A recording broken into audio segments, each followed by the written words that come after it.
Welcome viewers to the Saturday, October 18th edition of 284 News. I am Jacques Wooding Donovan bringing you the top stories from this week. Thank you so much for joining us.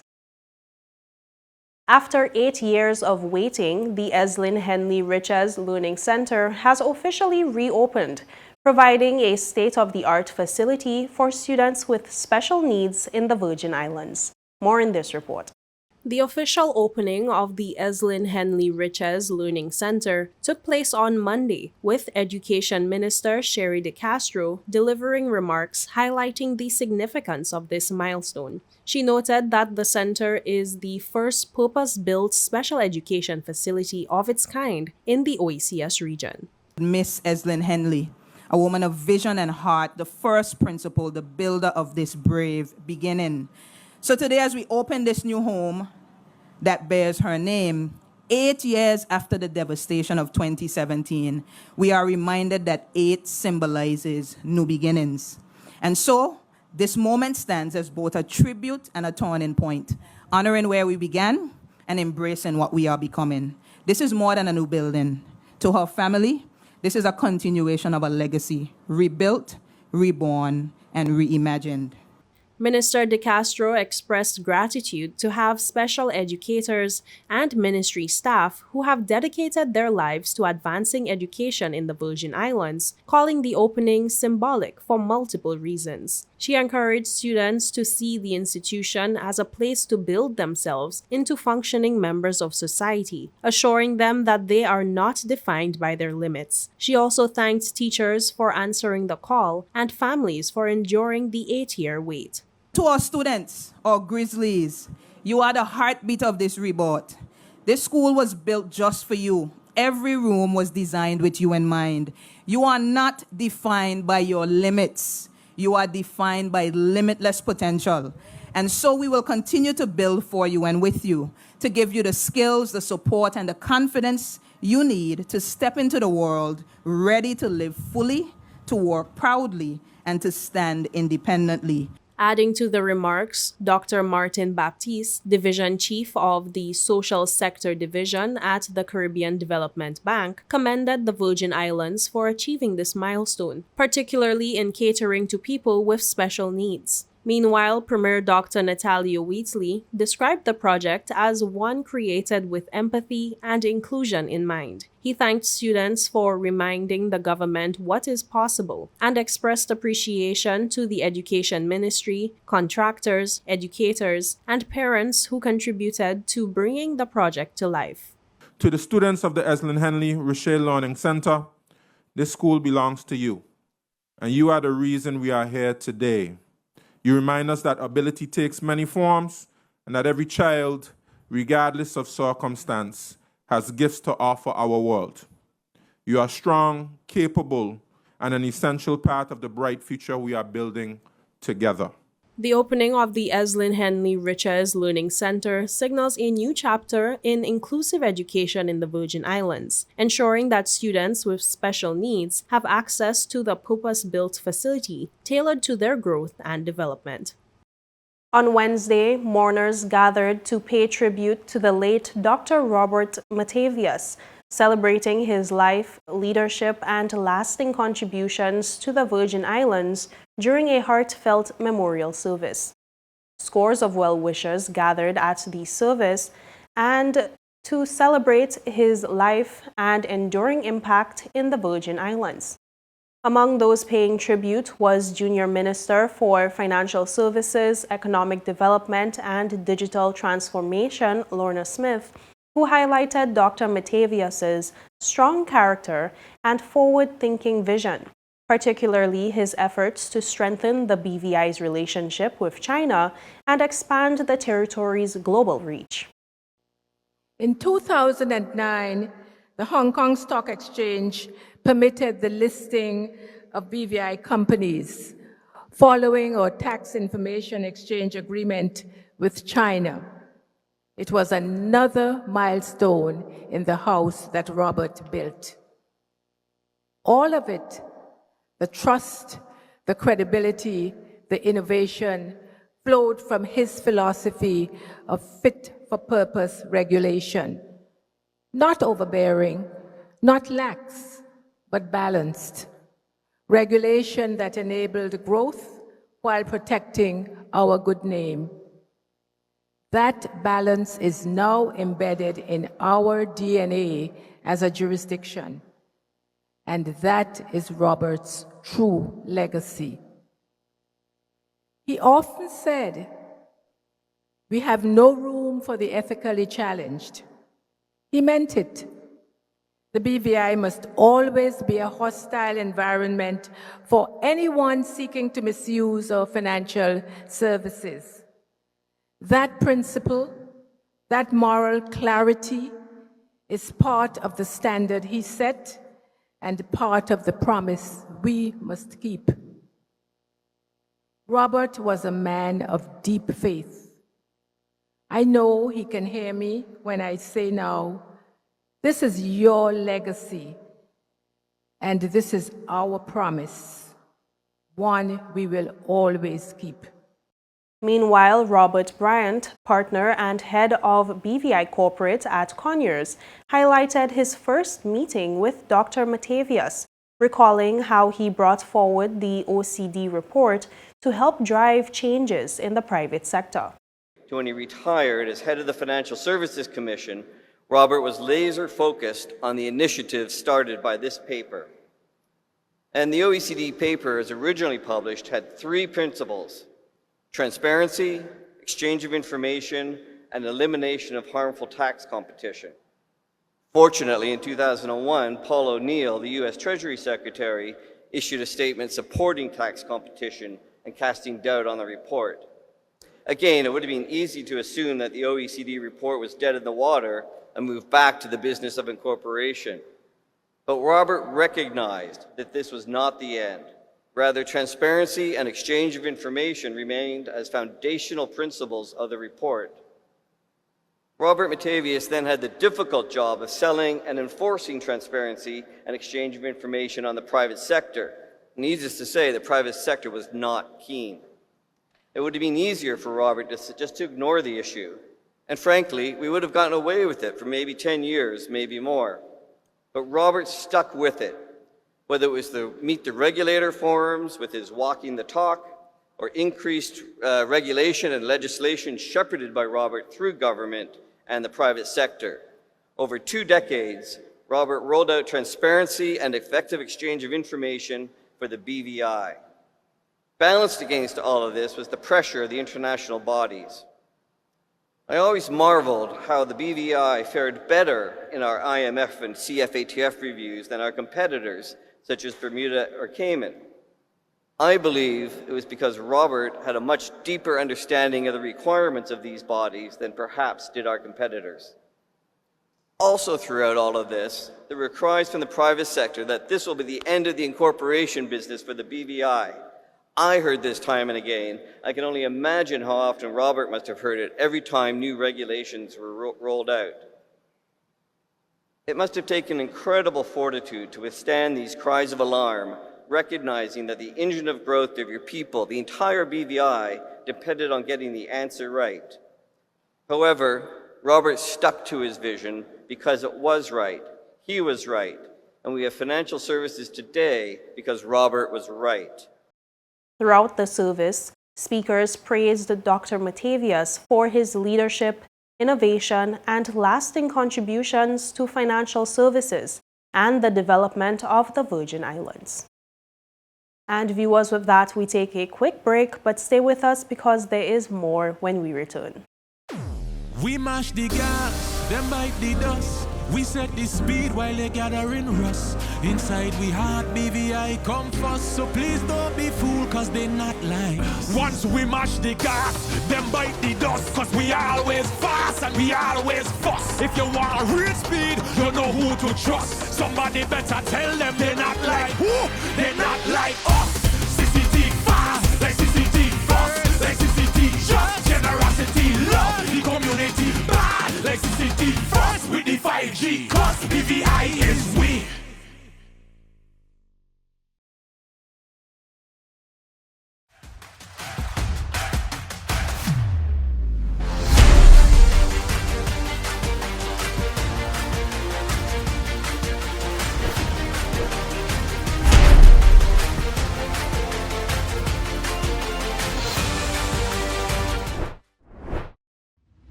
Welcome back, and thank you so much for staying with us.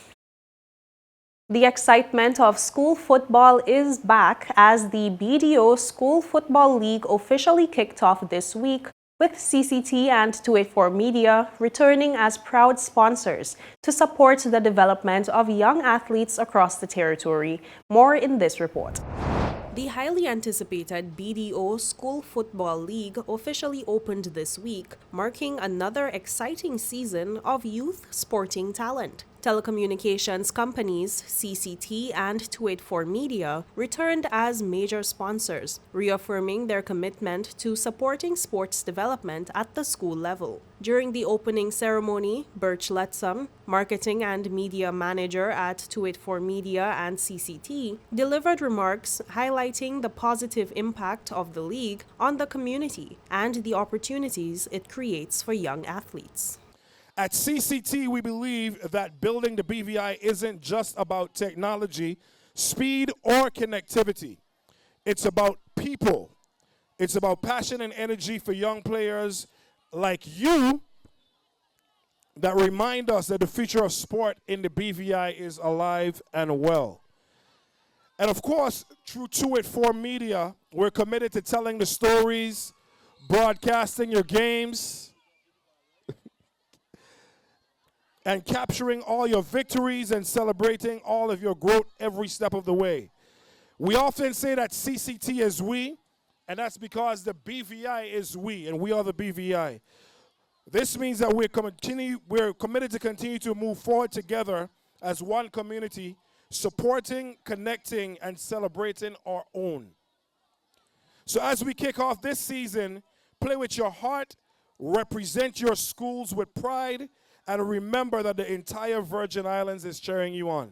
Acting Director of Youth Affairs and Sports, Shawnice Leonard, also brought greetings on behalf of Education Minister Honorable Sherry De Castro, commending the organizers, parents, sponsors, and participating schools for their dedication to nurturing youth through sports. The Ministry and the Department of Youth Affairs and Sports are always proud to support initiatives like this one. Programs that not only develop athletic skills, but also build teamwork, discipline, confidence, and character in our young people.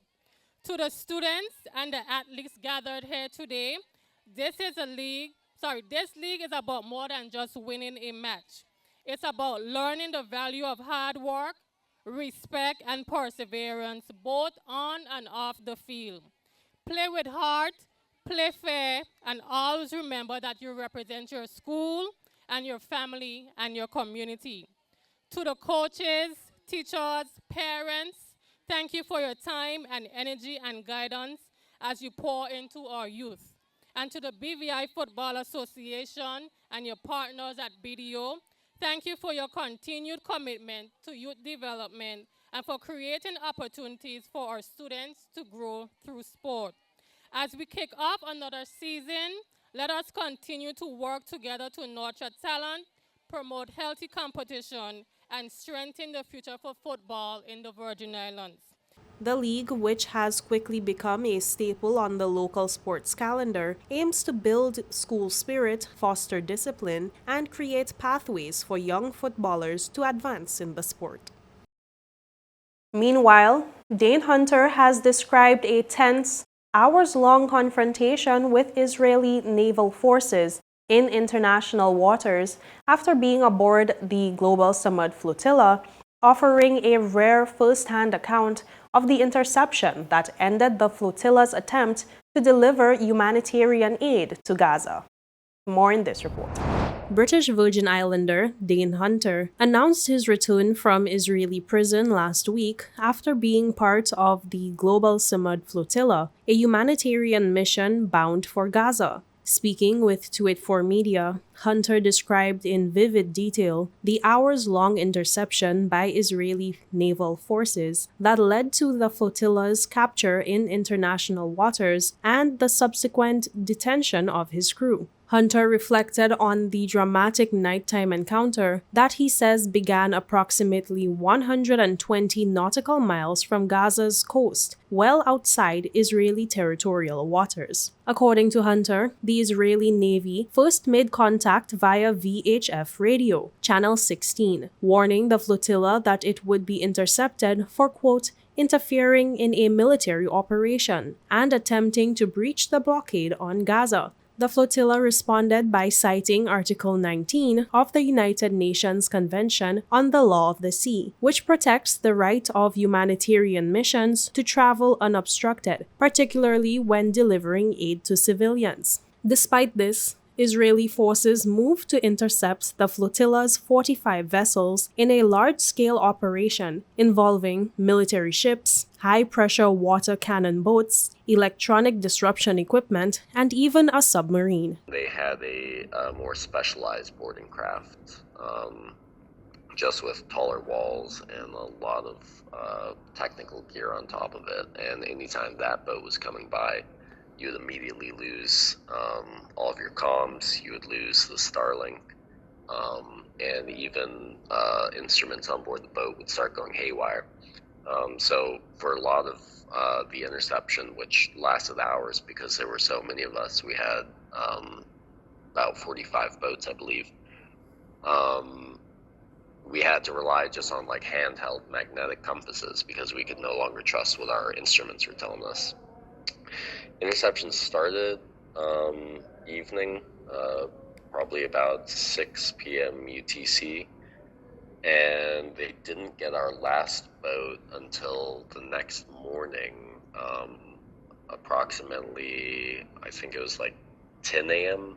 UTC, and that boat was able to reach about 23 nautical miles off the shores of Gaza. Crew members were eventually restrained and taken to an Israeli port. Hunter described a disorganized processing operation with captured crews held on hot concrete for hours before formal processing began. Israel's National Security Minister, Itamar Ben-Gvir, addressed the group. He basically gave a lecture calling all of us terrorists, saying that we're there to kill Jewish babies. A lot of projection. We all started chanting Free Palestine, which they did not like. So they came around, cuffed everybody, made the cuffs as tight as possible. And it was kind of one of the first times that while being incarcerated, we were seeing collective punishment. So going through processing, they tossed a lot of our stuff just indiscriminately. They would go through our bags, just kind of throwing away whatever they decided on. Hunter said they were not given due process, as they were supposed to be given the option of signing an agreement stating that they entered Israel illegally, agree to self-deport, then get their own plane ticket and be on their way. Instead, they were subject to imprisonment and humiliation. As for the ceasefire now in place, Hunter expressed very little hope in its success, noting that from his experience and from what Israel has shown, they have no intent of seeing Palestinians live on their own land. And with that, we take a quick break, but stay with us because there is more when we return.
Welcome back and thank you so much for staying with us.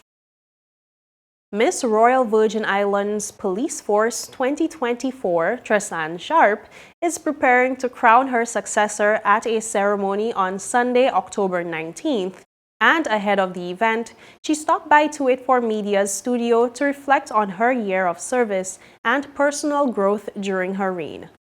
I'm not feeling sad. I feel like the journey and the reign did what it was supposed to do. I have grown a lot and I'm excited to see someone else in the position get to have the experiences that I had and grow in the ways that I've grown or even better.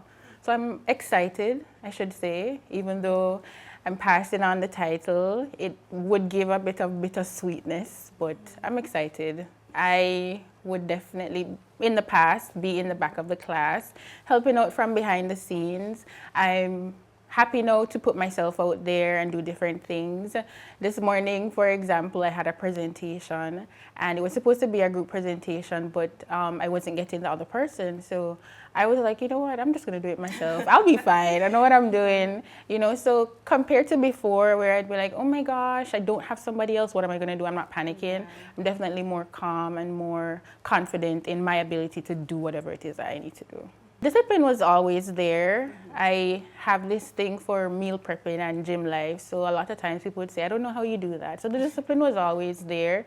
I don't miss a week. So I've tried to put that into the pageantry. So if I need to show up for something, I show up. If I need to give a helping hand here, I make sure I do that. So in terms of leadership, I would say I'm definitely more confident taking on a more leadership role, especially with practices where, let's say I have to show something to the girls, and if coach calls on me to show something to the girls, I'm not shying away, like, oh my God, save me. Now I'm like, okay, this is what you need to do, let's do it. I'm actually acting detective sergeant within my unit, so I am in a leadership role now. It has its challenges, but I, through pageantry as well, have learned to really, I was already very self-aware, but I feel now I'm more able to manage my emotions. So leading people can be difficult, but the patience that come with pageantry and the art of it, it does help you to transfer that a bit over into leadership roles. So I've been trying to apply a few things, you know, the grace, leading with grace. If you had to pinpoint a moment or an experience that you had during your time as Miss RVIPF that you would say is the most memorable for you, what would that be? That moment would definitely be the night of the coronation, because that was the first experience I had being around so much people and being in that particular position. Everybody wants to talk, the center of attention. And I'm like, this is so out of my element. I mean, when we had practice, coach would say things like, well, people are going to be there, you have to get used to people, but you can't imagine how that feels. And it was very overwhelming, but in a good way. And still in my mind, I was like, what did I get myself into? Am I going to be able to do that? So much going on in my head, but to look back at, in that moment, all the support, because people were there from different departments that I work with at my unit. And it was just amazing to see all that love and support. So that moment sits with me a lot. I was literally looking at pictures of it the other day, and I was like, wow, the feelings came back to me, and I really remembered, and I was like, wow, it's been a journey. It's really been a journey. I'm just excited. It's all I can say. I just know what's coming, and I've seen what the girls are doing. I'm excited for everybody else to see them. So I hope you guys buy your tickets. Don't miss out. It's just $30. It's for a good cause. Promise, it's an amazing show. The production coach, he's very creative. So I've been in awe a lot of times seeing how he executes certain things, and he'll do something now and then something else comes and he's building on top of that, kind of snowballing but positively. It's just been an amazing experience. I'm really excited for Sunday night. Meanwhile, Premier Dr. Natalio Wheatley has reaffirmed his government's commitment to strengthening the territory's agriculture and fisheries industries as the Virgin Islands joined the world in observing World Food Day 2025 under the theme Hand in Hand for Better Food and a Better Future. The Virgin Islands joined the global community in observing World Food Day 2025 on October 16th, under the theme Hand in Hand for Better Food and a Better Future. The local celebration took place at the Noel Lloyd Positive Action Movement Park, where residents were invited to support the territory's farmers and fishers through a public market and food fair. In his message marking the occasion, Premier and Minister for Finance, Dr. the Honorable Natalia Wheatley, who also holds responsibility for agriculture, reflected on the importance of food security and self-sufficiency in the Virgin Islands. He paid tribute to the territory's farmers and fishers, describing them as heroes whose dedication sustains the community through challenges such as high cost, storms, and shifting markets. On October 16th, we joined the world in celebrating World Food Day 2025 under the theme Hand in Hand for Better Foods and a Better Future. This is a day to pause and reflect on something that touches us all, the food we eat, where it comes from, and how together we can build a stronger, more self-sufficient Virgin Islands. To our farmers and fishermen, I want to speak directly to you. Your hands and hard work feed this nation. Whether you are tending crops under the sun or casting nets at dawn, you are heroes of our islands. Through every challenge, storm, high costs, and shifting markets, you continue to provide for our people. You embody the strength and resilience that define who we are. Dr. Wheatley reaffirmed the government's commitment to strengthening agriculture and fisheries industries to achieve greater local food production and reduce dependency on imports. He said the goal is to see more local produce and seafood available across the territory while expanding opportunities for those working in the sector. As a government and as a people, we are committed to growing this industry, to developing agriculture and fisheries so that we can move closer to true food sustainability. We want to see more local produce on our tables, more fresh fish in our markets, and more opportunities for those who walk the land and sea. We know the challenges are real, but so is the promise before us. Together, hand in hand, we can build a food system that is strong, sustainable, and uniquely Virgin Islands. The Premier called on residents to continue supporting local food producers and take pride in the Virgin Islands' capacity to build a more resilient and sustainable food system. Let us move forward with hope and excitement, walking side by side for better foods, better health, and a better future for all. On behalf of the Government of the Virgin Islands, I thank everyone for contributing to this vital work. Together, we will build a brighter, more food-secure Virgin Islands. The day's activities featured a showcase of locally grown produce, freshly caught seafood, and educational displays promoting healthy and sustainable food practices. World Food Day is celebrated annually on October 16th and serves as a reminder of the shared responsibility to ensure food security, sustainability, and equitable access to nutritious food for all. And that's it for today's news roundup. Be sure to follow us for updates at 284media.com, like us on Facebook at 284media, and 284BVI on Instagram and X, formerly Twitter. I am Jacques Wooding Donovan, and I will see you again next week. So have yourself a safe and enjoyable holiday weekend. Goodbye.